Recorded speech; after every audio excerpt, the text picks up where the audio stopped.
Major funding for Telehell is provided by Dave's Archives.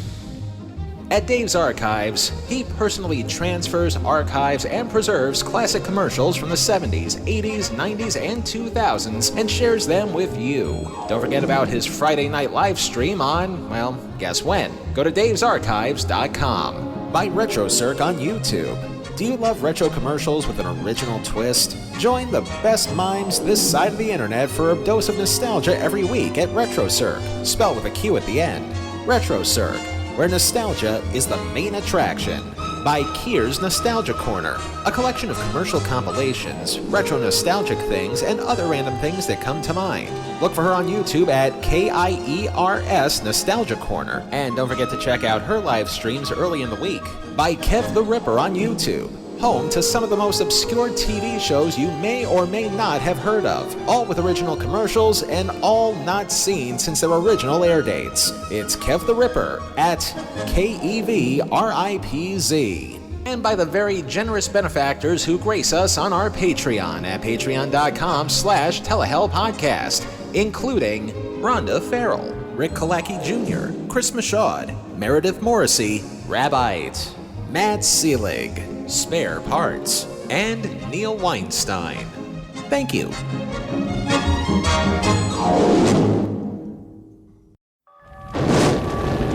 Hey, fuck Squash, get over here. You bellowed, sir? This efficiency fucker is starting to piss me off. In just 1 month, he's dismantled my genre mat, removed all the pneumatic tubes we use to get around, and replaced them with literal chutes and ladders, and to make matters worse, he forced me to have Cerberus neutered to keep him from reproducing. They've been so lethargic, they don't even eat their kibbles and souls anymore. I don't know who this fucker is, or what his endgame is all about, but I have a feeling money is the answer to all the problems around here. All we need is to keep an ample supply flowing, and maybe he'll get off of our ass for a while. And where do I fit in with all the proctology plans? I've authorized an emergency visit to the surface for you. According to your history, and also your 40th episode, you've tried all of your life to get on a game show, right?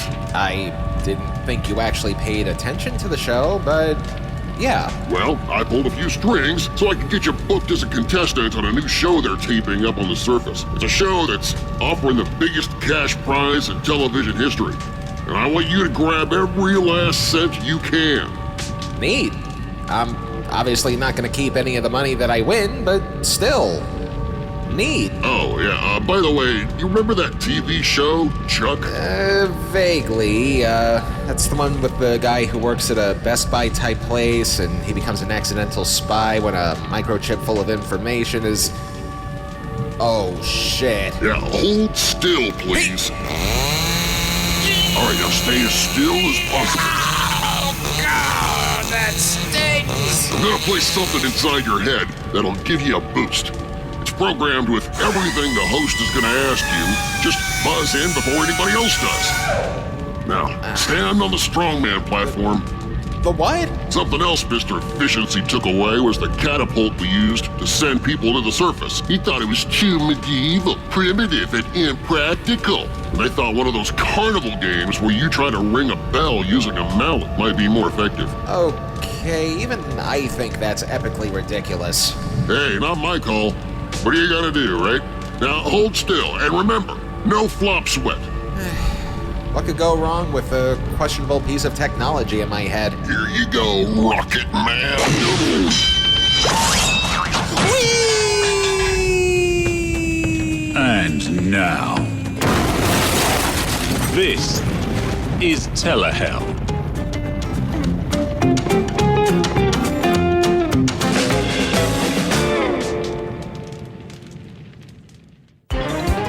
From Television City, parking lot in Hollywood. Because the rest of the building is still undergoing renovations, it's time for the richest quiz on television. It's time to know it all. And now, here's the maestro of the money, Dale Martin Winston. Good evening, everyone, and welcome to Know It All, the show where knowledge is power. Great power comes with great responsibility, and it's your responsibility to win all this cold, hard cash. It's time to meet our contestants, and as always, I have no desire to learn your names, so just a quick hello from all of you will suffice, starting with a bicycle repair specialist from Portland, Oregon, contestant number 1. Hi. Next, it's a phlegm rancher from Cleveland, Ohio, contestant number 2. Hi. And finally, a cable television pirate from parts unknown. Wait, is he here? Hey, Gary, where's number 3?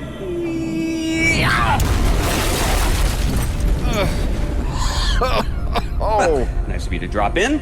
Anyway, here's how the game works. Every answer to every question is going to appear right in front of your eyes. All you have to do is pay close attention as we show you our subject of the day, which is a 1984 TV movie called For Love or Money.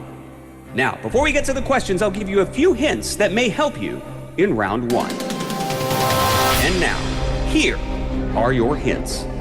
This TV movie, which aired on November 20th, 1984 on the CBS network, is about a man and a woman participating in a game show whose premise is that both of them choose between finding true love or a grand prize of $1 million. The man is played by Gil Gerard, the woman played by Suzanne Plachette, and the host of the show is played by Jamie Farr. We'll also get appearances by other recognizable names, but we'll ask questions about them as they come up. Get ready, players. Questions in round 1 are worth $1,000 apiece, but if you're wrong, we're gonna subtract $20,000 from your score. Whoa, hold on. That doesn't seem fair. And unlike those bleeding hearts over at Jeopardy, if you end this game in the negative, we're absolutely gonna collect every cent you owe us. But I'm sure you read your contracts carefully and definitely understood that. Anyway, hands on buzzers for your first question. Name 2 major historical events that happened on November 20th, 1984. Player 1. Leg warmers and hair bands. No. Player 2. Cabbage Patch Kids and Gremlins. Wrong. Player 3.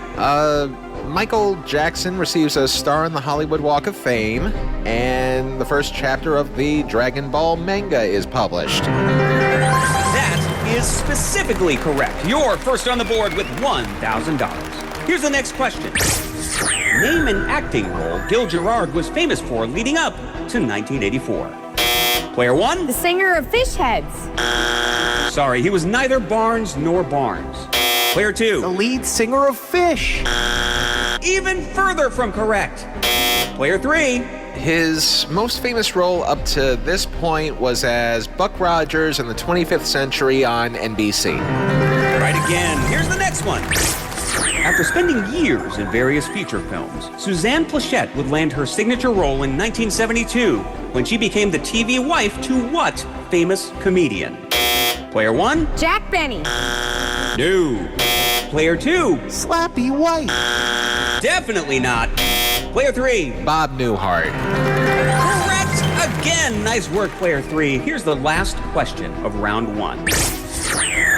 Jamie Farr was best known for playing the cross-dressing Corporal Max Klinger on both MASH and its spin-off After MASH. Which Ohio-based city does he hail from? Player 1. Steubenville. No, but it is fun to say. Steubenville. Player 2. Kentuckiana. See, nobody here is getting on Where in the World is Carmen Sandiego. Player 3. The home of the minor league Mud Hens, Toledo, Ohio.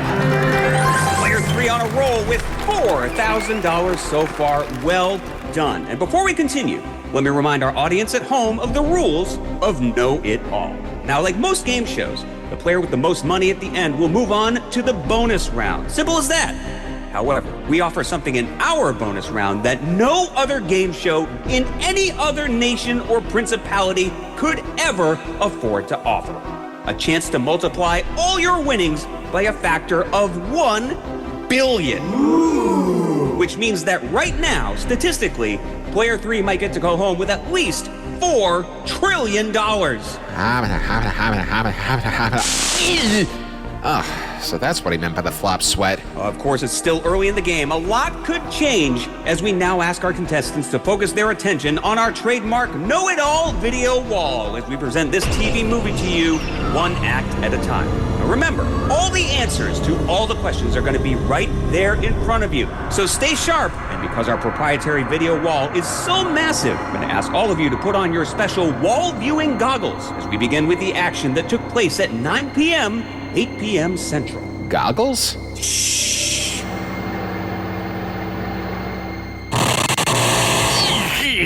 What the hell? Hey, fuck shrimp. Can you hear me? I do, but how am I talking to you without moving my lips? I activated a function on the chip that allows you to have an interior monologue. Everything you see on the video screen will get absorbed into your head. That way you can answer questions even easier, and no one will be the wiser. It even has a function that allows you to just think of an obscure reference if you needed one. You'll see what I mean in a minute. Just relax and let the chip do the heavy lifting. And remember what I said about flop sweat. Over and out. God, that static stings even worse than the bone saw. Okay. So, it looks like the movie begins at a TV studio. Doesn't look like a lot is happening in the first few minutes, aside from people setting up to tape a game show and letting the audience in for tapings. But I guess it's building up to something.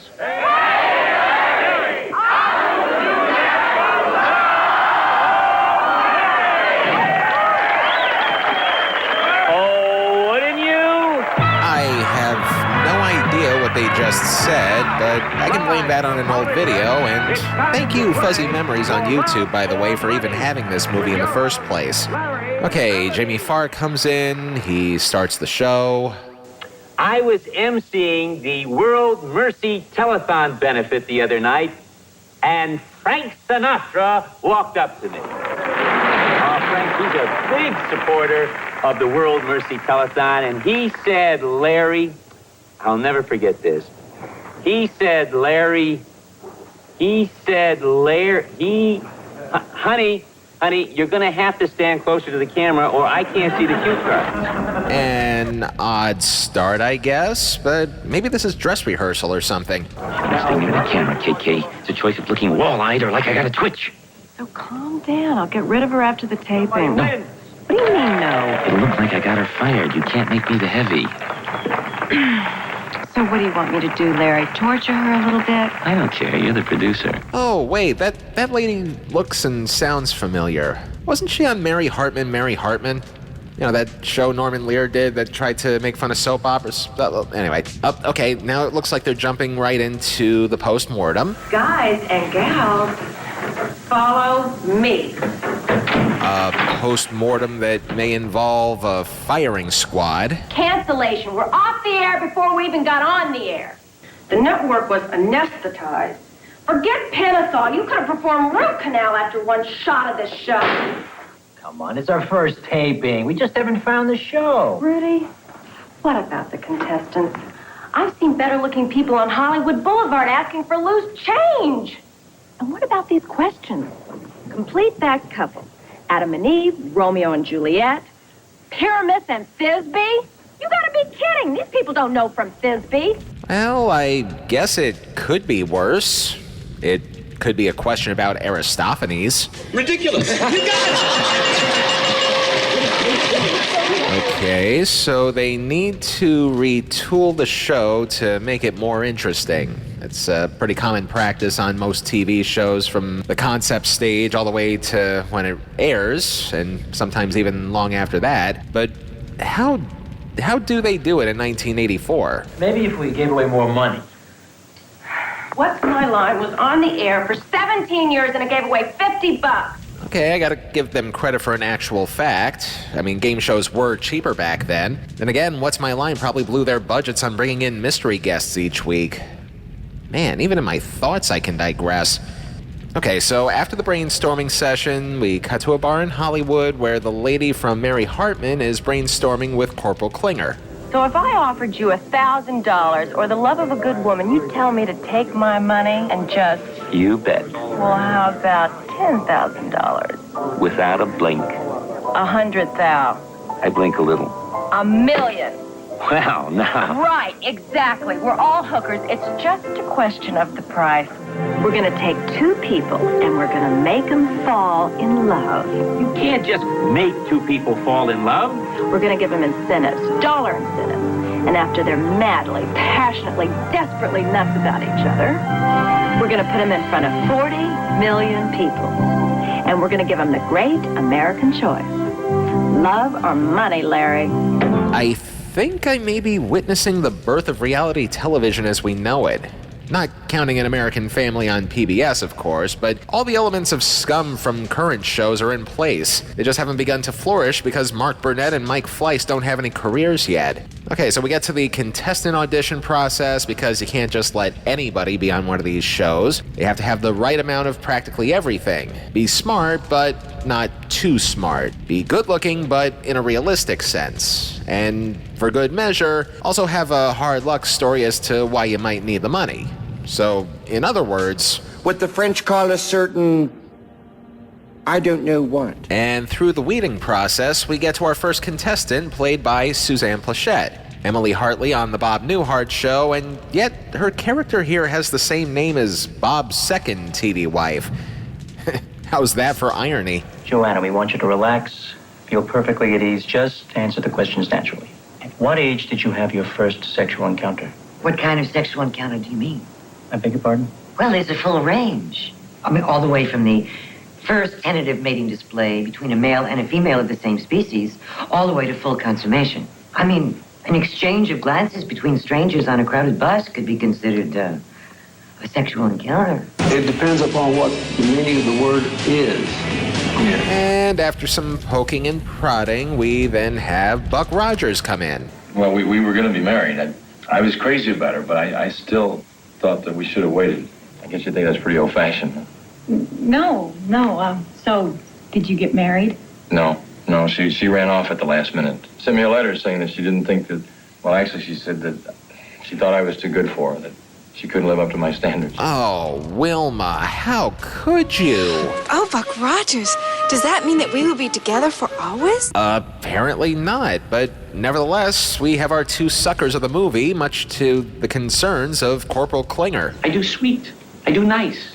In a pinch, I do cute and devilish. But Larry Melody does not do devious or malicious. Larry, this is a hit. A genuine, gold-plated, 24-karat, solid, 40-share hit. When's the last time you had a hit?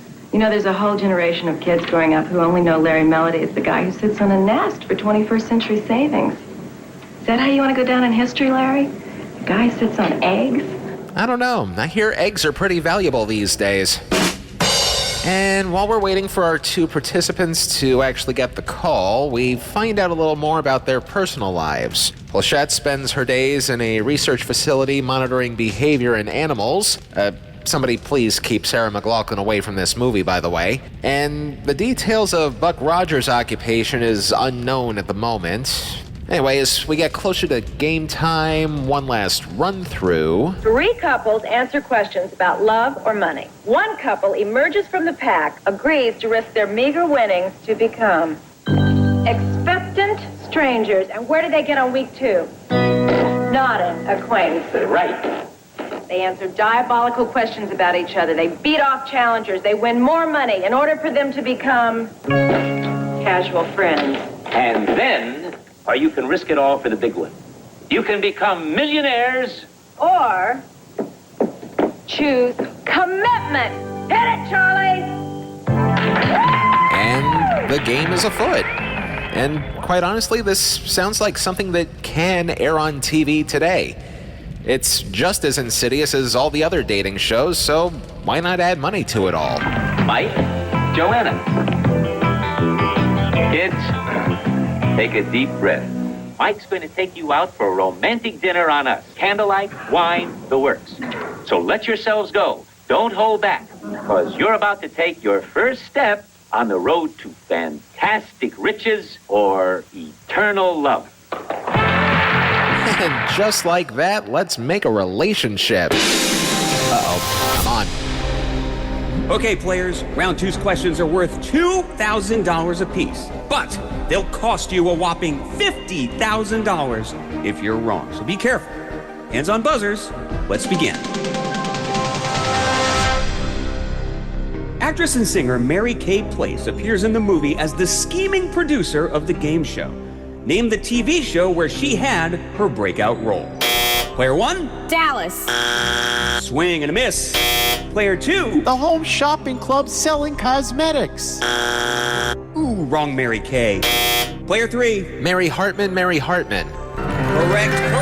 Player three now up to $6,000. Here's the next one. Earlier in the movie, Mary Kay mentioned that the top prize on What's My Line was a quaint $50.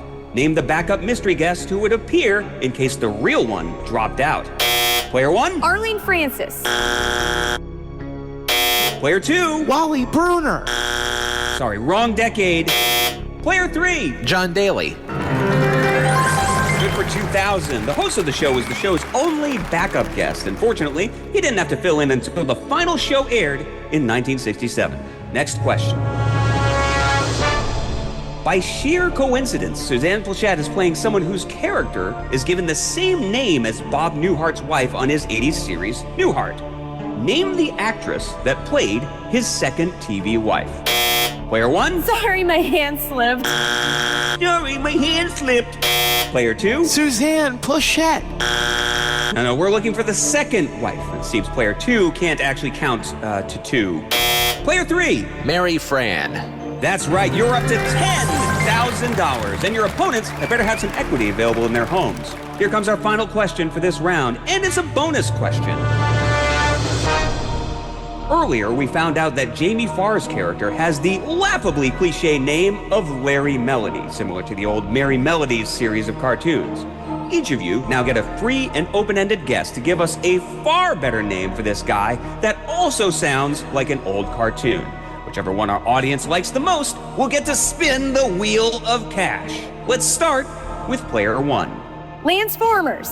Interesting. Player two? Neil Ghostbusters. You mean the Neil Ghostbusters? Top that, player three. Rainbow Dwight? Okay, three great names. Audience, what do you say? It was worth a shot. No money for anybody there, so we'll just call him Corporal Klinger for the rest of this thing. Let's go to our second act, where, much like cramming for a test in 10th grade, the chemistry is forced. Okay, so far so good. Let's see, Act 2. It starts with a guy with a weird haircut and horn-rimmed glasses watching. You know, something about him looks familiar, and... Oh, wait! It's the guy who played Jerry Seinfeld's father! I want it's gone! I want it's gone! And there's another guy there who doesn't approve of what's happening. This is straight out of the blue, Joanna. Besides, I don't see what right this quiz show has to interfere with your personal life. You're not interfering. Those are the parameters. You gotta be AFR to play. How hard is that? I understand, and I don't even teach college. What's AFR? It's, available for a relationship. You're not AFR. You're in a relationship with me. For the next 6 weeks, just until I win the money. You know, I should be surprised that a dating show would interfere with a pre-existing couple, but then I remember that game from the late 1990s, Change of Heart. Take a couple with a few problems, fix him up with another woman, fix her up with another man, get him to spill the beans. Then they gotta choose, stay together or a change of heart. Change of Heart, the new show that's got everyone guessing. I'm not worried about it. That show messed with relationships all the time. And also, I think Chuck Barris's Three's a Crowd from the 70s. Ugh. So it's not like this is exactly unprecedented. It's still scummy, but nothing brand new. Maybe Morty Seinfeld can help justify things. Going on a game show. It's crazy. What's crazy? Huh? Are they crazy? Here, now, at this very moment, the Hofstettlers are making $17,000. And even without getting alligators. Time's a tough, Buster. You gotta make it where you can. Jeez, looks like this movie's already got the deception seal of approval. Let's see if there's any actual chemistry between the two contestants. They go to dinner, they get serenaded by the waiter, they're being secretly filmed by the staff of the game show. You know, typical natural, casual stuff. Mike, what are you doing on For Love or Money? You mean, why did I try out for the show? You just don't seem like the type. Well, neither do you, for that matter. Well, I asked you first. Well, I don't expect to fall in love, if that's what you mean. Though it seems more possible now than it did a few weeks ago. When you're supposed to smile and then say thank you. Consider it done. Go on. But before we find out what Plachette's mission is in all of this, we have the appearance of some hired goons. Hired goons? Who may just be in the movie for the sake of padding out the runtime. Was that him? Yep, that was him. Oh, Lord. I've gone and ruined your coat. I do hope you'll let me pay you for the damage. No, it's all right. It's all right. Well, enough of that. Let's jump over to the animal lab and hope and pray that we don't have to get PETA involved. I believe in altruism. I think it's part of nature. All nature. That's why I'm trying to prove that it exists in animals. I mean, if I can prove that unselfishness exists in animals, maybe we can start believing in people again. Presenting Sam, the Mutt, who you already met, and Kitty the kitty. Now, the idea is, will the dog, who is supposedly the natural enemy, feed the cat with no possibility of personal gain? Now, you see those three bulbs up there? Yeah. If he squeezes the one on the left, he gets a dog biscuit. And if he squeezes the one in the middle, he hears a pleasant sound. But if he squeezes the one on the right, 1 ounce of grade A, fresh milk, gets squirted into Kitty's bowl. Wait. Let me get this straight. She's an altruist who wants to prove that altruism is a natural instinct in animals, and she's going to do that by pretending to fall in love with a stranger so she can get a bunch of money, and she's going to spend the money to do experiments to find out if a puppy will give milk to a kitten? Yeah, that's pretty much it. Well, as stupid as it sounds, it wouldn't be the first time this was suggested in 1984. Dogs and cats living together, mass hysteria. But man, is this a lot to buy for what should have been a simple premise of two strangers being set up for a TV show. I have to be truthful with you. I mean, you're just such a sweet, honest man. I didn't think there were guys like you around anymore and under other circumstances. But I'm not available for a relationship. In fact, I am involved with somebody. I mean, you met him back at the house. It's just that I need the money so desperately. And if we needed further proof on how much this is a work of fiction, there's actual upfront honesty about people's intentions here. Normally you have to wait until the post-season wrap-up talk show for crap like that to happen, only without housewives throwing wine at each other. I'm doing this to prove to the world that true, pure, unselfish, altruistic love really does exist. And you're sort of lying through your teeth to do it. Here we go. Heads up, players. Round 3 is worth $3,000 per correct answer. Get one wrong, and we'll repossess a piece of your personal property. Bring in the repo vans! Now remember, you don't have to buzz in, so if you don't know it, don't talk. Here's the first question. The stocky little man with horn-rimmed glasses playing Suzanne Plachette's father played another father figure to a famous name. For $3,000, name his TV son. Player 1? John Mulaney. Ooh, there goes your car. Player 2? Bill Cosby. That'll cost you your living room. Player 3? Jerry Seinfeld. And there's $3,000 for player 3. As we go into the next question. Plachette plays a research scientist trying to discover if animals are capable of altruism. Name the Russian scientist famous for the study of conditioning in dogs. Tchaikovsky. And there go the appliances. Player 2. Vladimir Putin. Gary, do we screen these people in the auditions? You do? Take away the bedroom. Player 3. Don't remember his first name, but I know it's Pavlov. Player 3 dominating this game, heading into the final question for this round. And that question is, what's the deal with the hired goons? Don't worry, nobody knows what the deal with them is just yet. That one's a trick question. And after 3 rounds, player 3 is in a commanding position with $16,000. Players 1 and 2, you might want to call a bankruptcy lawyer as we take a look at this next scene. All right, so Act 3 begins with a day of taping, as well as further ethically damning wrenches to throw in the works. We spied on them? Larry, yes, of course we spied on him. How else are we going to get the questions to trip him up? That's really dirty. Oh, and you don't do dirty. Larry, get it through your chop. We're going to spy on them, lie to them, and generally play with their heads. Yeah, weren't there laws put in place to prevent that kind of stuff from happening? 21 co-producer Dan Enright was called the next morning by the sponsor, who threatened to cancel the show unless it became more entertaining. And he says it was at that moment producers decided to fix the show. I mean, famously instituted federal laws that prevented people from rigging game shows for the sake of ill-gotten gains, profits, and ratings? Did this movie forget to consult the Standards and Practices Department, or are they truly banking on how fantastical this would be? Well, I guess we're going to find out as our contestants put their skills to the test. Let's play pounds and pesos. This is 5 parts, 20 points each. And remember, Mike and Joanna, you need it all. Here we go. What is the national currency of France? Franc. Japan. The yen. Russia. The ruble. Greece. The drachma. And last, for all the marbles, Israel. The shekel. Correct. All of those currencies can be put into a cheery, upbeat musical number, I'm sure. Money, money, money, money, money, money, money, money, money.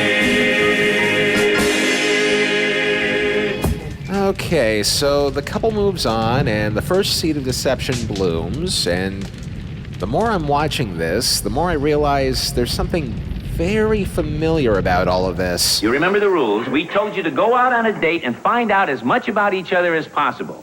Now, we're going to find out just how much you learn. Mike, I'm going to ask you questions about Joanna. And Joanna, if he's right, you hit that light. Do you think you're a good person? Honestly, I think I am a good person. False.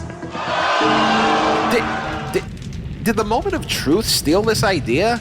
Granted, the show was invented in South America. They probably weren't able to see this TV movie when it first aired, but this is dangerously close to that all-time shit show. I'm just glad they didn't ask any questions about people cheating on each other. Yet. For Love or Money is sending you for an all-expense-paid overnight fling to fabulous, romantic Las Vegas! An audience, what's at the top of the stairs? Fantastic Richard Story! You know, I agree with them. Wouldn't you? One quick order of business before we go on the date, as the game show people continue to pull the strings. I just think it's tacky. Bugging them, rules of the game. Besides, we're getting a free trip to Vegas. Why do we have to spy on them? We have their biographies. To know what they're thinking up to the minute, so we can lie to them and confuse them, keep them from cheating.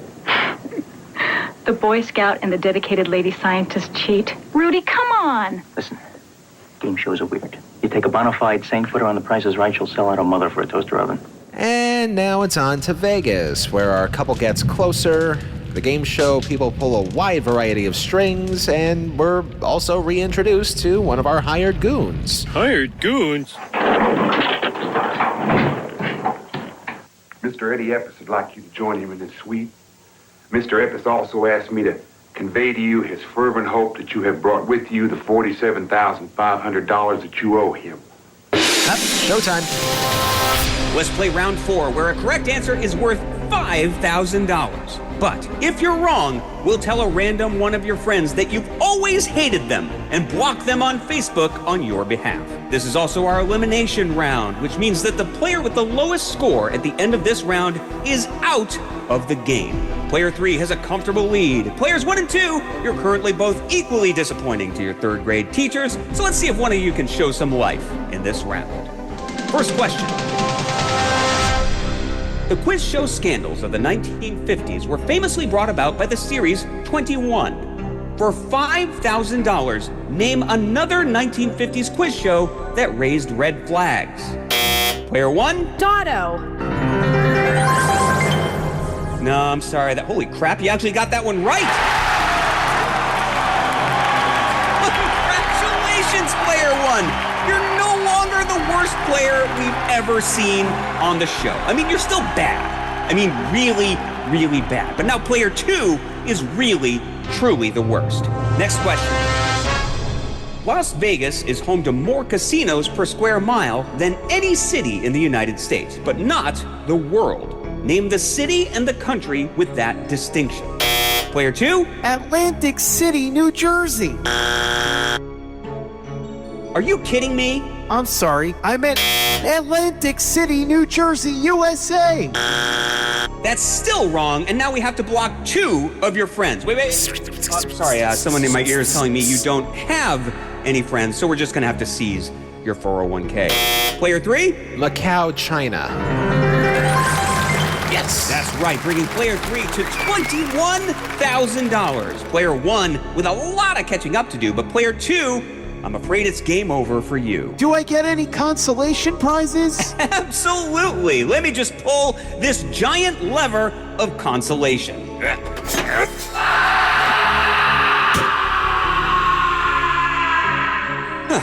They should have just let me host remote control.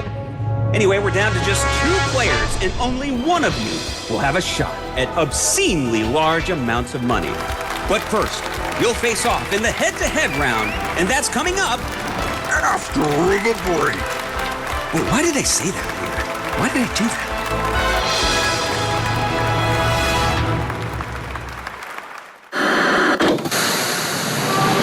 Is there anyone who couldn't use a bundle of cash? Ready, Joe. To get it, bring a friend to the Bowery's cash celebration. The Bowery will pay you a lot of money.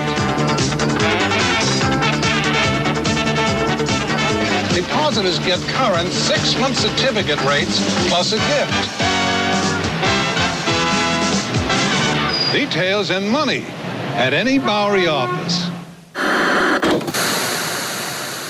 If you are listening to this anytime before or even slightly after February 19th of 2025, I want you to listen very carefully because we've unlocked another edition of Television on our YouTube channel. On February 19th at 8 p.m., we will have a live chat going. I'll be there and making sure that nobody's making a fool out of themselves as we present to you original broadcast TV shows with commercials from my own personal TV collection. We've got America's Funniest Home Videos, The Saget Years. We've got America's Funniest People. We've got Steve Harvey's first sitcom, Me and the Boys. And we also have the Great American History Quiz from 1998. Back when the History Channel actually used to mean something. So join us on our YouTube channel at Telehell Podcast or at Telehell, depends on whatever the algorithm says that week. And if you missed the chat, don't worry, the video will be up forever and ever and ever, fingers crossed. And now, here's what we're doing for our patrons this week. This week on Telehell's premium content of The Damned. I can't wear this puffy shirt on TV. I mean, look at it. It looks ridiculous. Well, you gotta wear it now. All those stores are stocking it based on the condition that you're gonna wear this on the TV show. The factory in New Jersey is already making them. They're making these? Yes. This pirate trend that she's come up with, Jerry, this is gonna be the new look for the 90s. You're gonna be the first pirate. But I don't want to be a pirate. The only way to listen to Telehell's premium content of The Damned is by becoming a patron at patreon.com/Telehell Podcast. For just a few bucks a month, you can listen to our premium content and get some swag along the way. Once again, that's patreon.com/Telehell Podcast. And now, back to this week's torture. You know, as a game show host, the plot of this movie drives me nuts. I mean, if you're going to represent a game show in a work of fiction, you should at least have the game make some sense. I just hate it when some writer decides to just throw the characters into some incoherent game show facade and just throws in a bunch of buzzers and trivia questions and random nonsense. Yeah, I guess that's kind of on the nose. Yeah. Oh, 5 seconds back. Can someone wake up the announcer? And now it's time for the second half of Know It All. Here's Dale. Thanks, Charlie. And we're back for our second half, where player 3 has a commanding lead and player 1 should seriously consider a life of anonymity as we get ready for the freeze round. Here's how it works. We're going to resume the movie from Act 4, only this time, I'm going to freeze the action at any moment and ask you a question. But be careful, because what I ask might not be connected to the movie in any way. Answers in this round are now worth $10,000 apiece, and we'll even throw in a speedboat for every correct answer. I don't know why our network is throwing money around like this. I'm just reading off the cards. Anyway, look alive, stay sharp, and get ready to freeze. All right, Act 4 starts with Buck Rogers trying to get himself out of a seemingly random plot twist involving the money he owes to my favorite mobster. The thing is, you used to be able to hire a goon at a reasonable price. And you'd say to him, listen, this fellow owes me money. Lean on him a little. And he'd know what you meant. The man was a professional. He'd lean. But these mugs, amateurs. The job means nothing to them. No commitment. With them, you say, lean on a guy, they fall on him. Freeze! For $10,000, name the actor playing one of the least intimidating mafiosos anybody has ever seen. Player 3? Ray Walston.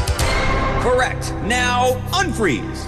After that, the two get ready for another date, but Plachette discovers that something doesn't quite feel right as she discovers a microphone inside a cabinet. I found a microphone in the drawer of the dressing table. They got us bugged. Hotel? No, the show. You know, I thought those people in the restaurant were a little too interested in our conversation. I bet the chauffeur works for them, too. Why? Isn't it obvious? I mean, they want to ask us questions about our intimate little moments. That's very underhanded. Freeze! Richard Nixon infamously recorded all of his conversations during Watergate. What was the name of his secretary? Player 3? Rosemary Woods. Good for another 10 grand. Unfreeze. As long as their most intimate moments were being recorded for future use, Buck Rogers might as well be honest and continue to show just how fantastical this movie is vis-a-vis his honesty. When I first came on the show, I never in my wildest dreams expected to feel this way, but you're just so darn beautiful.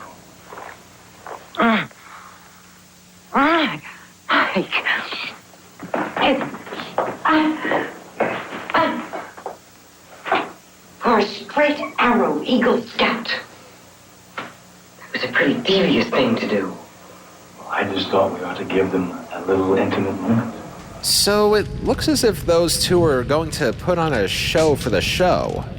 Of course, to pull something like that off, they need to be as much convincing as they need to be inconspicuous, which, considering they're in Las Vegas, might not be so easy since their neon lights are about as subtle as being a mugger and then announcing out loud, "Attention! This is a mugging! It is happening right now! Please stand still!" Freeze!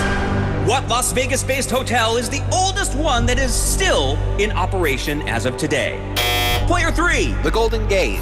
Another 10 grand and 3 speedboats for you! Up to $51,000 in cash so far as we unfreeze! The couple try to act naturally around Vegas with a combination of TV producers and hired goons watching over their shoulder.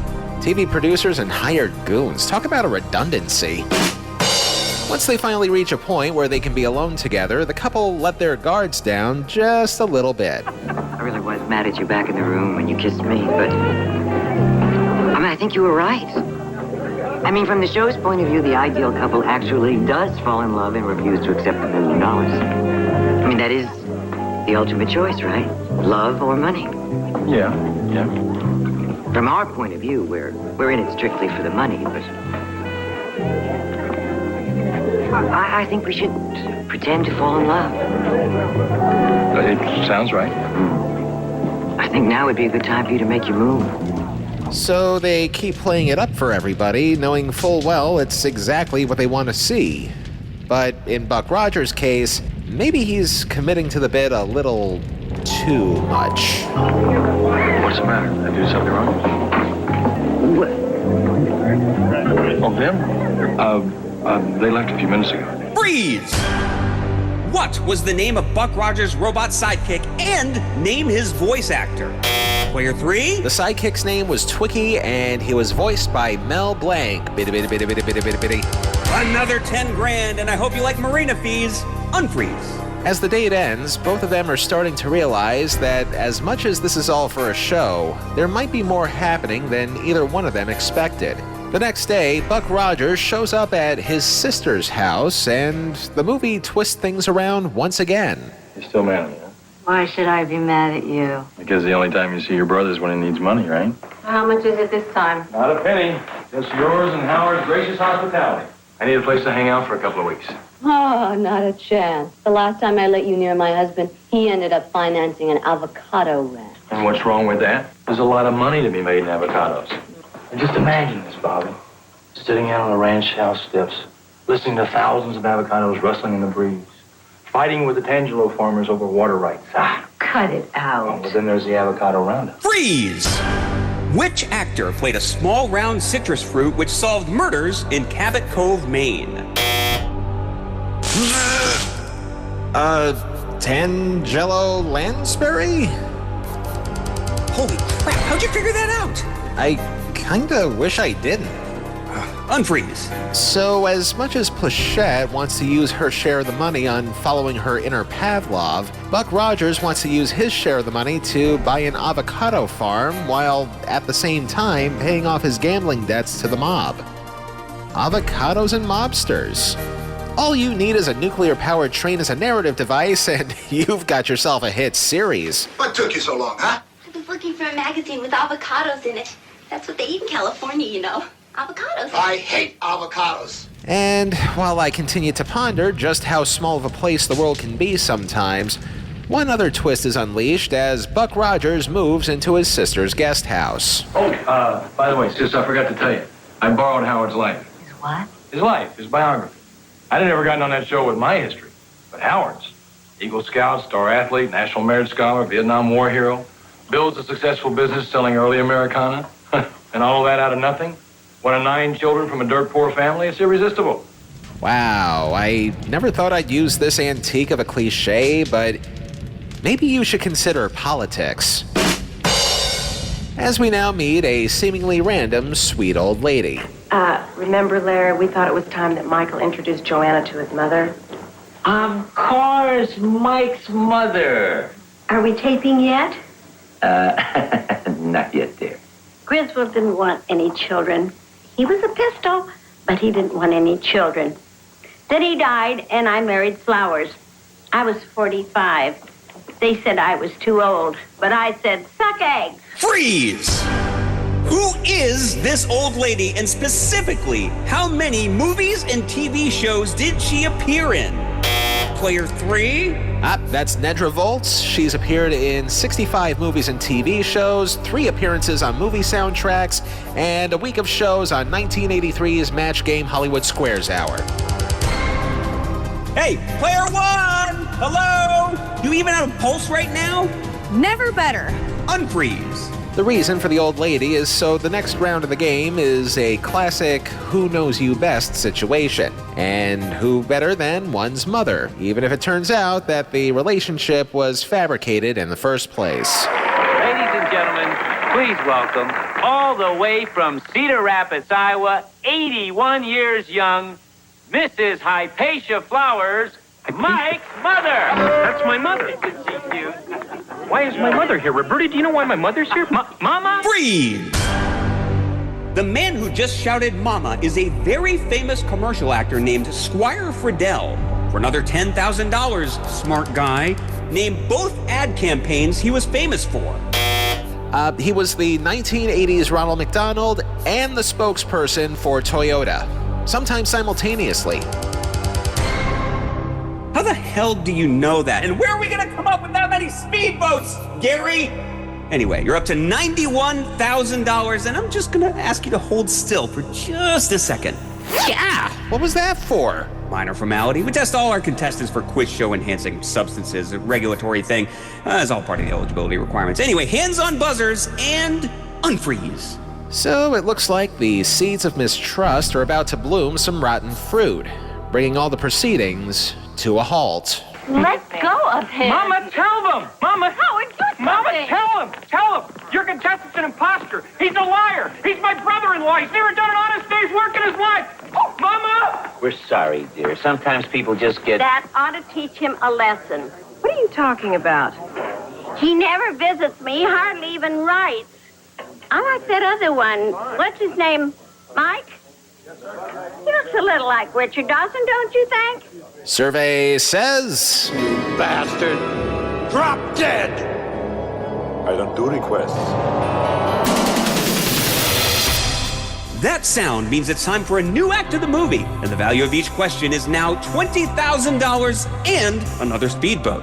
Here we go!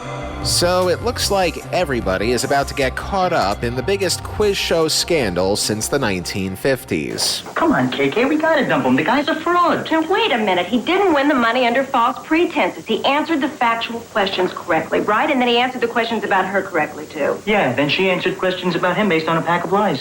So what? We're doing a show here that asks the question, what will people do for love or money? Well, I'll tell you one thing they do for love or money all the time. They lie. But it won't get you past the wise old men. We've got to face the fact that Mike, whatever his name is, got onto the show by lying about his life. Okay, you're right. Just give me a minute here. Okay, seriously, politics should be his next move in life. Unfortunately, this movie tries to make the most of the moral high ground, so the game show people offer a compromise. Okay, first of all, I want you to understand that Michael Croydon is a complete rogue. Our audiences love rogues. So if we can manage to keep him on the air, the show will go through the roof. You got that? But he lied to us. So we're going to have to deal with that in an honorable and straightforward way. My suggestion is that we expose the bum on the show in public for all the world to see, and then we ask Joanna if she's prepared to stand by him. For love or money? Roll commercials. Oh, whoops, wrong internet show. So the love or money people put their money where their mouth is. And the next episode of the show is pretty much dedicated to both shaming and redeeming Buck Rogers at the same time, much to the surprise of Emily Hartley. You mean you just borrowed Howard's life? That aw shucks bit, that Jimmy Stewart imitation with hand in your pocket and the trombone in your mouth, and that I believe in unselfishness. Where else would we get ideas like heroism and love? All lies? Joe, I wish you all the luck in the world of what you're doing here. I hope all your dogs feed all your cats. I hope the lions lie down with the lambs. But you know what I think? I think Lassie came home because she was hungry. Freeze! What Bible verse says the lamb will lay down with the lion and vice versa? You can skip this one, fuckwad. I didn't program anything from the opposition on that ship, and that's by design, too. My bad, I guess. Just let the lady have this one. Player one! It's a paraphrase of Isaiah 11:6. That is technically correct. The best kind of correct. $20,000 for you, but still a lot of catching up to do. Unfreeze. So, anyway, these revelations are damning enough. But if Buck Rogers has what it takes to make it in politics thanks to his lies, Plachette clearly wants to jockey for the position of First Lady. I'm working with full-grown male dogs and full-grown female cats, and I'm about to prove to the world beyond a shadow of a doubt that altruism does exist in nature. And you are not running out on me till I win my $50,000. What do you got in mind? I'm going to brazen it out. And so are you. You're going to put your hands back in your pockets. You're going to put that trombone back in your mouth until somebody calls you a liar. And I am going to back you all the way. And so, the con is on through thick and thin. And of course, the show plays up the drama of the situation like a finely tuned fiddle. Mike, here's the big one. What do you think of Joanna? I think I'm in love with her. How do we know you're not lying? I don't lie about stuff like that. What about it, America? Do you believe in love? Freeze! What San Francisco-based band had a #1 hit in 1982 with Do You Believe in Love? Player one? Cher. I knew I shouldn't have got my hopes up. Player three? It's Huey Lewis in the News. Yeah. Unfreeze. So, after carefully milking the audience for the right response and killing time worse than an American Idol results show, only one question gets in the way of the next round. Ladies and gentlemen, Joanna has been in her isolation booth since she came to the studio today. She knows nothing about any of this. Joanna, did Mike tell you he was in the Marines? Yes. Did he tell you he was in Vietnam? Yes. Did he tell you he won the Silver Star with oak leaf clusters? Yes. Joanna, for $40,000 and a chance to continue, is that true? No. Well, if that doesn't further prove that lying will get you ahead in life, who else can prove that point? Insert political validation. Hey, we did enough of those last time. I think they get the idea. So now that they made it past their hurdle, there's only one step left to go. If you think this was a nail-biter, catch us next week when we see if Mike and Joanna can up their winnings to $50,000 each. And more important, will they take their money and go home, or will they risk everything and go for commitment? Freeze! Name the 4 writers responsible for the screenplay for the 1991 movie The Commitments. For God's sake. Player 3? It's Alan Parker, Roddy Doyle, Ian LaFrennais, and Dick Clement. Hey, pal, are you ever not looking at IMDb?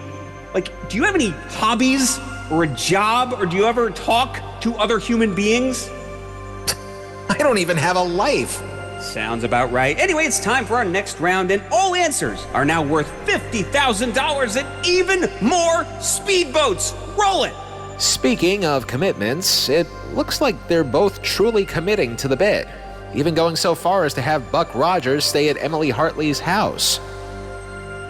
Say, wasn't Plachette already seeing somebody while all this was happening? Really, Herb, I'm quite capable of registering my own moral disapproval. You know, Herb, I don't know what you're so upset about anyway.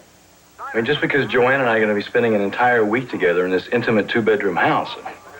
Look, her father is sitting right there to protect her honor.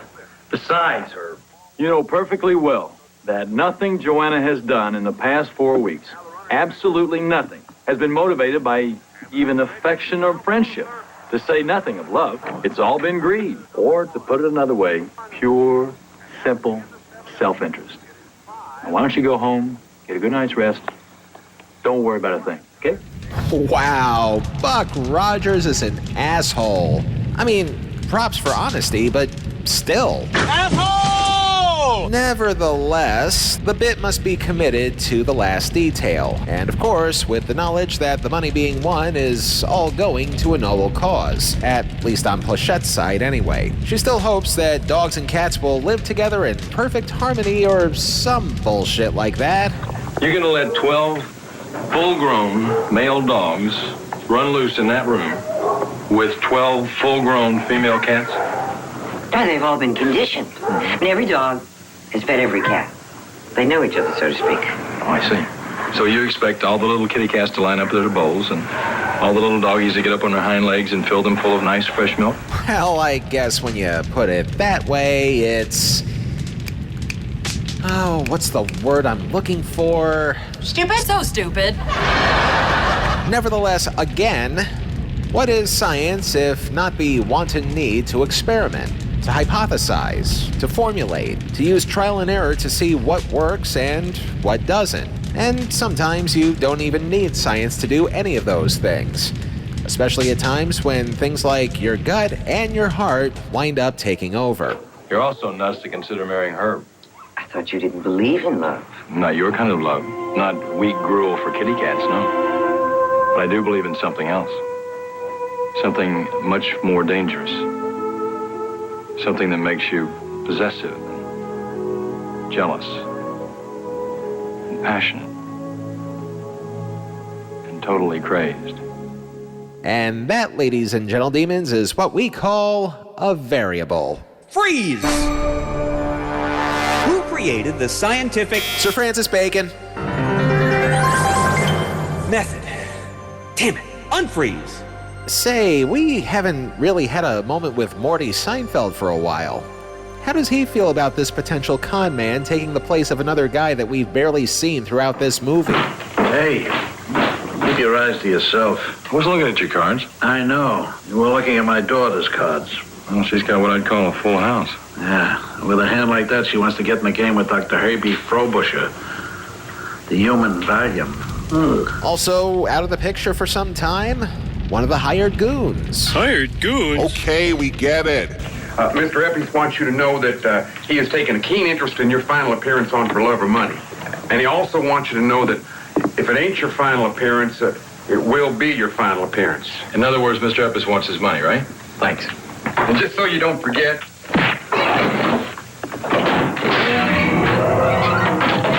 And before you ask if this turned into a TV movie on the Lifetime network, the experiment takes place. And as conditioned as the animals may have seemed, it's really no excuse for the fact that it's a room full of dogs and a room full of cats.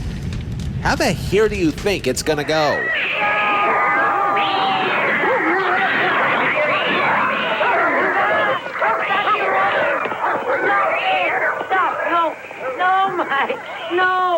No. Freeze! Who let the dogs out? Player one? Buck Rogers. I'll finish the question. Who Let the Dogs Out is a hit single released in July of 2000 by what group? Player three? The Baha Men. Exactly. Back to the movie. And then after that happens, I gotta be honest, I'm not sure where this movie is going anymore. It started from the making of a game show, to two random people hooking up on that game show, to experiments with dogs and cats, to the mafia wanting money, and then all of a sudden, the avocados become a plot point once again. I tried to buy this place a couple of years back. Didn't work out, though. You here? I can't picture that. Oh, actually, it makes perfect sense. Ranchers have to be gamblers. Bet on whether it's going to rain enough or too much. The crop's going to be too big or too small. The price is a holdout. As a matter of fact, the year that I didn't buy this place, had a huge crop of avocados. Couldn't get rid of them all. The only thing that saved them was they found out avocados were great in pet food. Dogs loved them. Well, sure, they may be used in dog food, but what about food for ducks? The little doggy put the mile went to sort about avocado. The avocado from the Quaker that he. But of course, that's not the point. I don't believe this.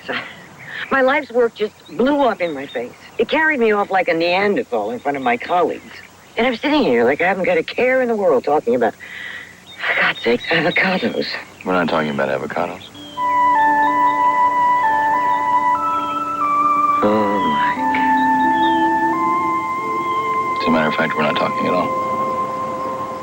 Well, when they say avocados are heart healthy, they ain't kidding, because at that moment, Buck Rogers and Emily Hartley finally seem to have a meaningful connection that has nothing to do with money. And yet, it's still money that they're both thinking about. So you know what we're going to do? We're going to go to that show tomorrow for the last time. And we are going to take their money. And then we are going to go our separate ways. And that'll be that. Joanna. No. None of that nonsense about commitment. We're going to do what we said we were going to do from the start. We're going to take the money. I'll say it right. We're going to take the money. We're going to take the money. Which, for the sake of contrivance, they do not. You've chosen commitment. You two kids who 5 weeks ago had never set eyes on each other stood alone, each in your separate isolation booth, and chose to give up $100,000 for the chance to come back here next week and win $1 million for each other. How do you feel about that? Joanna? Mike? I feel like I ought to be committed. And so should you, fuck Cotto head. Quit zoning out. Your opponent's catching up to you.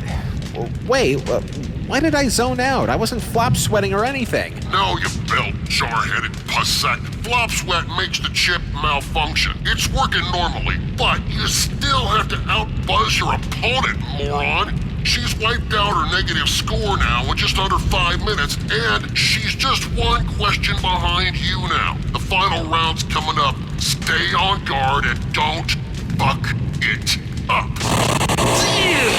Okay, I got it. Gotta focus. And just our luck, because we're now on the final act of the movie, which can only mean one thing. It's crunch time. All correct answers in this round are now worth $100,000 apiece. Currently, player 3 has $231,000. But after absolutely dominating the first part of the game, he inexplicably zoned out and started drooling on himself for about 5 minutes. No idea how that could have happened. And that allowed player 1 to mount the comeback of the century with a score of $190,000. But, as is the case on all game shows, anything can still happen. Because in this round, we are now going to install a second buzzer that we call the Executor. If anybody hits their Executor buzzer at any time, they will force their opponent to answer what our producers feel is the most impossible question of the day. One which, and this is a big hint, has absolutely nothing to do with the movie. If you execute your opponent and they get the question wrong, we will triple your money and your speedboats, and your opponent is automatically eliminated. But if they somehow get it right, the roles are reversed and you are out of the game. A reminder that we're still in our freeze mode for this final round, so with that, a shot at more money than the world's printing presses can possibly manufacture, crunch time starts now. So it looks like they're both in deep shit now. I know the feeling. And it looks like trust is being tested once more. Of course, true as always, there is always a catch. All you have to do to get the $1 million next week is ask for it. But there's a catch. There's lots of them. First of all, you both have to ask for it from your isolation booths without knowing what the other has done. And if you disagree, then you get nothing, not a penny. As if you take the $1 million. Then you have to agree never to see each other again. Is that all? In the event that that little brain of yours that borrowed someone else's life is asking why can't we just take the money and run off together after the show to the seashore hand in hand? You see, we don't give it to you all at once. It goes into a trust fund and gets doled out to you, $50,000 a year for 10 years. And if you try to see each other, naturally we'll be keeping tabs on you. The money stops. Zappo, all gone. I know TV has their fair share of standards and practices, and that's especially true of TV game shows, but that's pretty damn draconian to keep people apart for 10 years just to keep from collecting money. Freeze! Name a famous showbiz couple who broke up and got back together. Player 3. Liz and Dick. We'll accept that. Unfreeze. Of course, you could wait for each other for 10 years. Or you could conduct a torrid affair on the telephone. Look, if you all are in this for the money, there'll be no problem. But if by some chance If you've come to mean something to each other, we pay for the wedding and send you any place in the world on your honeymoon. Oh, and another thing. After you leave this office, you will be isolated from each other for 1 week. So we'll give you 5 minutes alone, okay? Come on, guys. And even if they did have rules like that, who in their right mind would waste 10 years of their lives chasing after winners of a game show just for the sole purpose of making sure that they stay apart, even though they obviously have feelings towards each other? What's more, what happens if one or the other person drops dead? Does the other person get the rest of the money? Is it still in an annuity? Does it become a lump sum? These questions are never brought up in this movie. Freeze! Who wrote the 90s alt-rock song Lump? Presidents of the United States of America. Correct. Unfreeze. Anyway, those are the rules that they have to play by, and it doesn't exactly go over well with either one of them. What the hell do you think you're doing? What do you mean, what did you do? Me, you chose commitment too, you know. Well, I'm a gambler. You know the definition of a gambler is someone who doesn't quit. I saw the $1 million and... Well, I don't want you to think that what I did had anything to do with you. I mean, Animal altruism? When are you going to learn? It doesn't exist. They almost ate each other alive. It does too exist. I just have to find another way to prove it. Maybe it does exist for our furry friends. It doesn't exist for me, and it doesn't exist for you. So no more screw-ups. We go for the money. Freeze! In spite of how badly things went with the dogs and cats earlier, altruism in animals actually exists. Yeah, you thought that was being played up for laughs, didn't you? Name an animal that looks out for its own and explain how. Player 3. Giant Pacific octopuses guarding their eggs for up to 4 years without eating. I've got to watch more National Geographic, but yes, unfreeze! So, while our two star-crossed lovers are in a week-long isolation, with Buck Rogers staying at Klinger's house and Emily Hartley staying with one of the producers, one final moral debate as to what the ultimate decision may or may not be. I don't believe in your kind of love. I don't believe in her kind of love either. And it wouldn't matter if I did anyway because she doesn't want anything to do with me. I mean, the house is paid for, right? And the plant's going to open up real soon. And even if it don't, how much can we eat? So I don't need it. So you ought to tell them to stick their money. And take Mike. Oh, I think I know what this is. Freeze! What is the term for a thought experiment illustrating a situation where individual actions could lead to suboptimal outcomes for a group? And name one game show that uses this theory. 3. It is the dreaded Prisoner's Dilemma, and it was used on 2002's Friend or Foe with that basic cable cutie, Kennedy. Well, TMI there, but we'll take it. Unfreeze! So we finally get to the taping of the finale. And in an effort to save time on needless padding, let's just get to the big finish and see if it truly is a Prisoner's Dilemma or if it turns out to be one of Hobson's choices. When the time comes, I'm only going to ask Mike and Joanna one question: love or money? Then both together, without knowing what the other will do, Mike and Joanna are going to press one of the two buttons in their isolation booths. And one of two words is going to flash on the front of the booths: love or money. Freeze! Okay, try this one, big shot. How many total movies, TV series, short films, and individual TV episode titles have used the name For Love or Money? Oh boy. Okay, come on, Chip. Give me something I can use here, and... Aha! According to IMDb, not counting the duplicate titles that they have up there due to lazy webmastering, there are 76 listed pieces with a title For Love or Money. 77 if you count 2023's Townhouse Confidential, whose original title was For Love or Money. Unbelievable! How could you possibly know that? What kind of sick, basement-dwelling...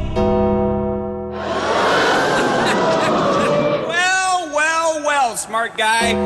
It looks like player 1 has activated the Executor. That means this entire game is now on the line. You'll now be faced with a virtually impossible question.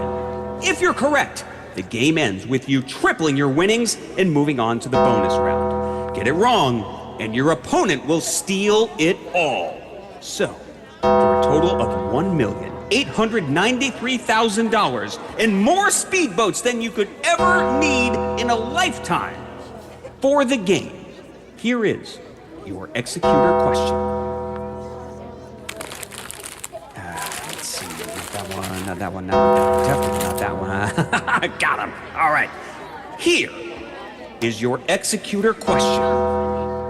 Say you're someone named Mindy. Mindy's parents are Meg and Mike. Mike has a sister named Madge who has 3 children, Buffy, Morris, and Madeline. Meg's sister Millie also has 3 children, Myron, Maggie, and Milton. The question: if Mindy's family practices cross-cousin marriage, which man will Mindy marry? You have 4 choices. Is it A, Mike, B, Milton, C, Mark, or D, Morris? And also explain your answer in 15 seconds. Go! What kind of question is... Morris, because he is her father's sister's son. Your answer is Morris. Player 3. You're a friggin' millionaire with $1,893,000. definitely tried to make a comeback near the end, only to blow it at the last possible second. Please put this paper bag over your head and walk back to your house in shame, because we are repossessing your car. Now get out! Get out! Out, out, out, out! Awesome. All right, genius. Since you seem to know everything about this movie, why don't you go ahead and tell the folks at home what happens in the end, while I have a word with our producer about my contract. Well, technically I haven't seen... Okay, fine. After a lengthy drama-building spiel from Klinger, Buck Rogers and Emily Hartley both agreed to take the money. You have just witnessed the largest prize ever won on network television.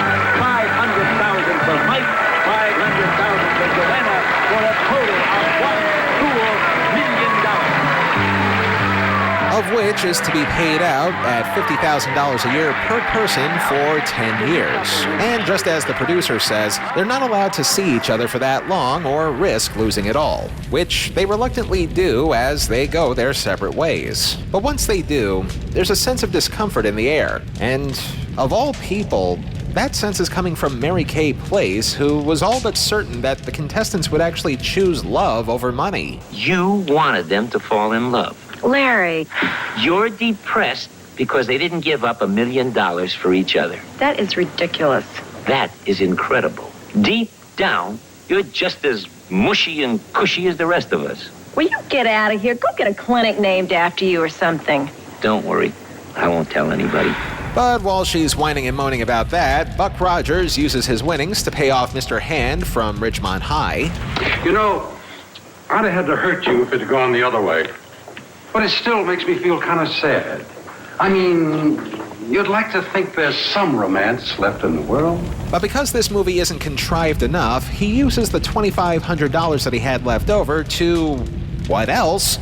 Gamble away on a game of roulette. And while he's spinning his wheels, he's thinking about all the time he spent and or wasted with Emily Hartley. And as he does, here's a question for you folks at home. How much does a game of roulette pay out for betting on a number that's not a green zero?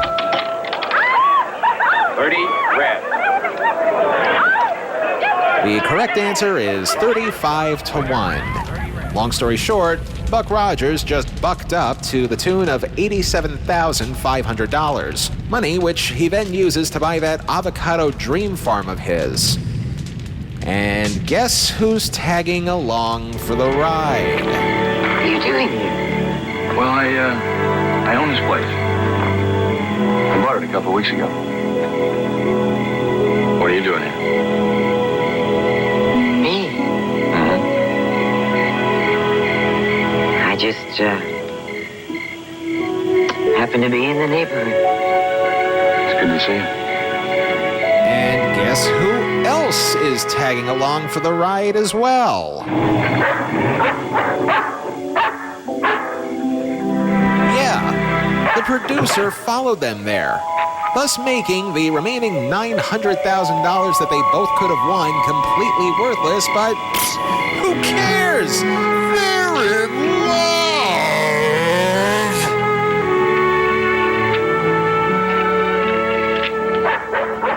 A 20% raise, daily limousine service, and you bury that episode about the new monkeys we did last week, or I walk. Got it?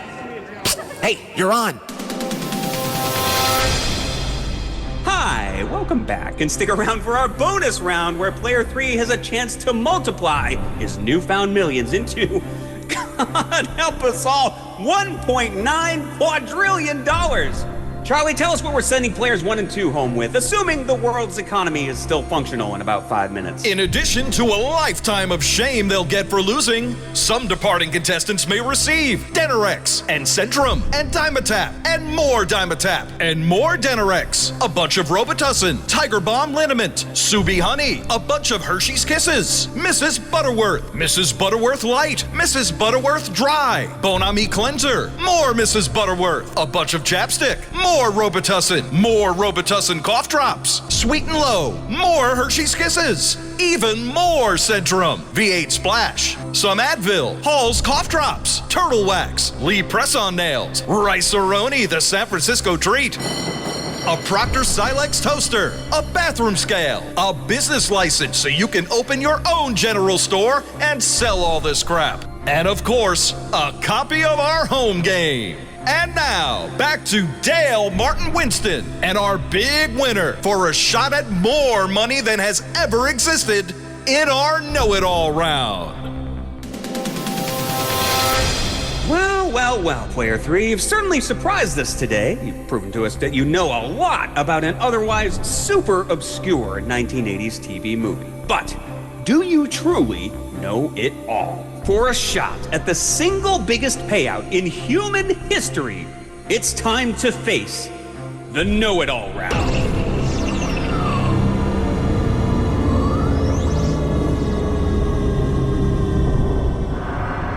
In this round, you're going to use every last bit of knowledge you've gained from watching this movie and try to connect it to a completely different subject altogether. The more you connect the movie to this subject, the more you get to multiply your winnings. And here's how the money grows.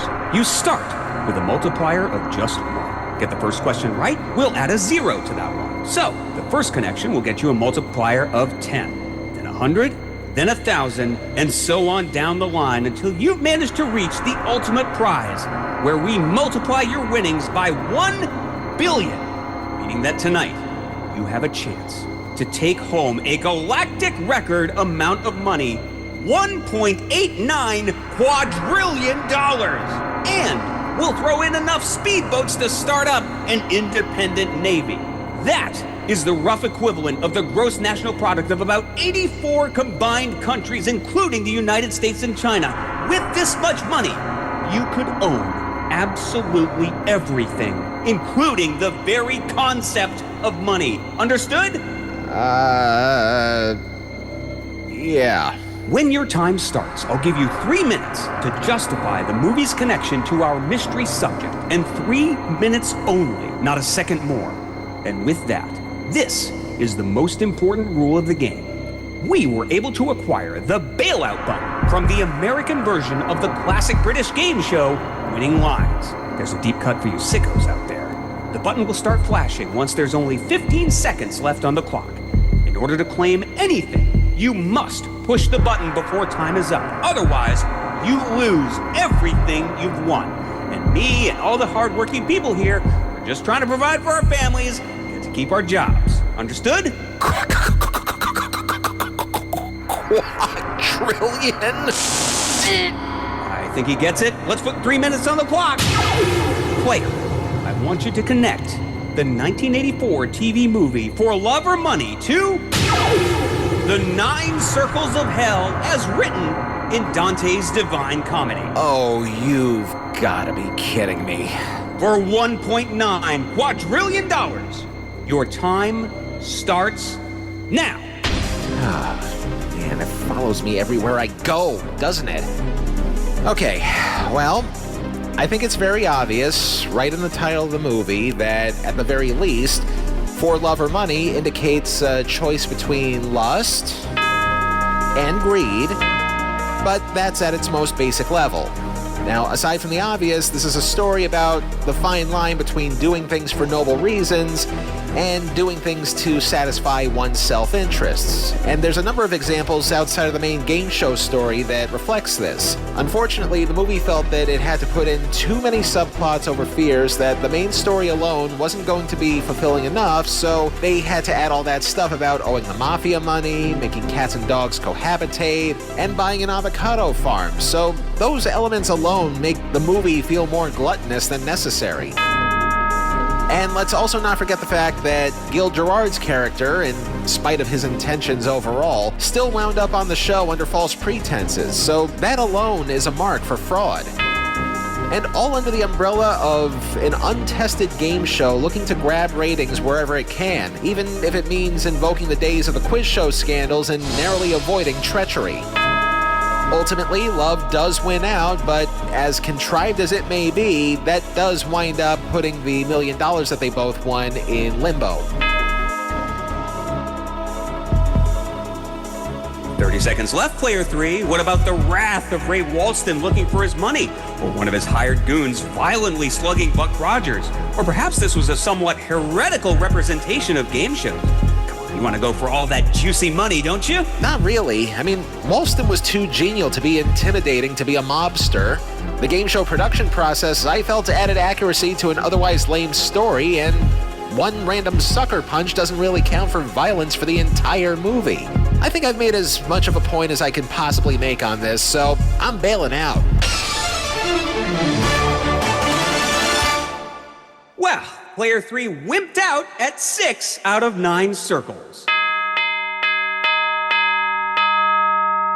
Fortunately, that must have brought your score down to something we can afford. Let's see. 6 bells, we're adding 6 zeros, multiplying winnings, carry to 10. We're multiplying your total winnings by 1 million, giving you a grand total tonight of $1,893 billion, not to mention a huge platoon of speedboats. What are you gonna do with all that money? Oh, nothing specific, but I do have plans. Did you have fun? Sure did. But I gotta say, that last round was intense. I mean, you might even say that it was enough to work up a sweat and... Oh, crap.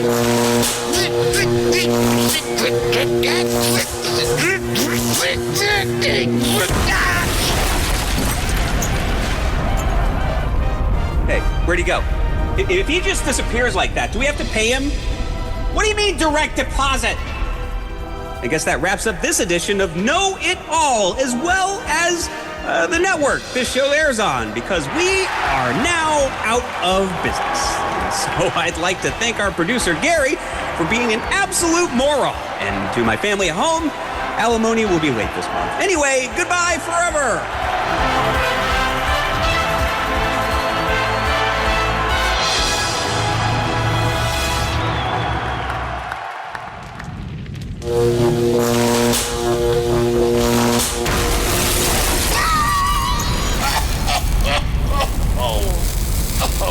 You see, the chip worked just fine.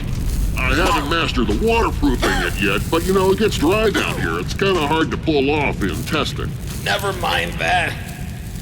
Where does this bring us financially? Well, you did get us a couple trillion. Not quite what I had in mind, but I think if we spend it right, we might be able to make things work after all. Not so fast, Moneybags. Oh, not this fuck. Hi, Agent Brian Swat, Department of Podcast Efficiency. You may have won big, but you also gotta win fair. Especially after Uncle Sam takes out federal tax, state tax, local tax, T-tax, stamp tax, thumb tax, tie tax, Social Security, Medicaid, Medicare, capital gains, 401k, Christmas Club. Oh, and since you're already deceased, the death and estate tax. Bet you didn't know I'm a CPA in my spare time. Okay, and after all of that, that leaves you with a total of this much. Oh, well. Easy come, easy go. Look, I've got nothing against you guys making extra money around here. It's just a question of what you do with it. And on that bit of vagueness, see you around. Boy, he certainly moves fast. I also won some speedboats, but I'm not sure where we can... Speedboats? Awesome! I always wanted a few of those. Now I can zoom up and down the River Styx looking for people trying to escape. How about that? You actually managed to create a whole new department in hell for us. And it didn't cost me jack squat. So, I didn't actually fail this time? Look, fuckwit, you got us enough to stay afloat, at least for a little while. Plus all that extra revenue we're gonna bring in detaining escapees. Take the wins where you can. Now, hold still, I gotta fling you back to your floor. Yeah, about that. Listen, could you at least remove the bell from the top of the thing before you do? I mean, my head suffered enough trauma the past few weeks as it is.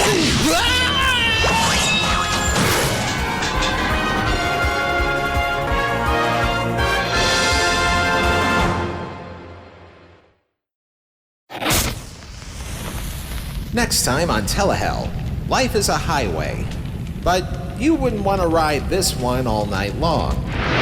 Ride with the ultimate road warrior. The Highwayman. Get out! Dealing justice in a world gone bad. Watch us! Two guys out to energize your Friday. Aye! Coming in 4 days, The Highwayman. Until then, if it's not in Telehell, it's not worth a damn. as further proof that we have the biggest fans in the world, I want to thank one of those biggest fans for being a major participant in today's show. Chris Michaud, our producer of The Damned, whose printed home board game is called Roll Estate, described as an unholy mashup between Yahtzee and Monopoly. All you need is a printer, 5 regular dice, and a sense of morbid curiosity. Download it for free by visiting pnparcade.com and search for Roll Estate. You can also hear Chris host a game show at the end of every episode of Flip the Table, a podcast with over 100 reviews of cheesy, weird, and obscure board games, including games based on TV shows like The Weakest Link, Home Improvement, People's Court, Welcome Back Kotter, and the original GSN version of Lingo. I gotta put an asterisk on that. That's not the original Lingo, but I will, let's not split hairs here. And his virtual game show party, All Night Long, is currently closed for business. Blame him, not me. But a little birdie tells me that if you email playmallnightlong@gmail.com and ask really nicely about playing a virtual game show with your friends on Zoom, anything can still happen. The boss was played by Darren Marlar, our game show announcer was played by Rob Maurer, Agent SWAT was played by Joseph Kent, our 2 contestants were played by Kiersten Davis and Scott Mason. And now, finally, here are the rest of the credits. Telehell was written, produced, edited, and narrated by me, Justin Hart. All clips used in this program are protected under the Fair Use Doctrine of the U.S. Copyright Act of 1976, and all clips used come courtesy of their respective companies and owners. Some of the music used in this program comes courtesy of YouTube and their audio library service. Telehell is a production of Horton Road and is distributed by Libsyn. We have reason to believe that the world may soon become an actual living hell in the next few months, if not few years from now. Fortunately, our social media feeds are as close as we're going to get to having heaven on earth. So please, if you have Facebook, Blue Sky, or yes, even X, follow us at Telehell Podcast. Feel free to chip in to future episodes by giving us a couple coins at our Patreon, also at Telehell Podcast. Like, comment, rate, subscribe wherever you hear this show, particularly Apple, Pandora, Spotify, iHeartRadio, and even our YouTube page, all of which will be either at Telehell Podcast or at Telehell. One way or another, you'll get there. And of course, if you heard something that you didn't quite agree with us on, you're more than welcome to lay it into us at our complaint line, telehellpodcast@gmail.com.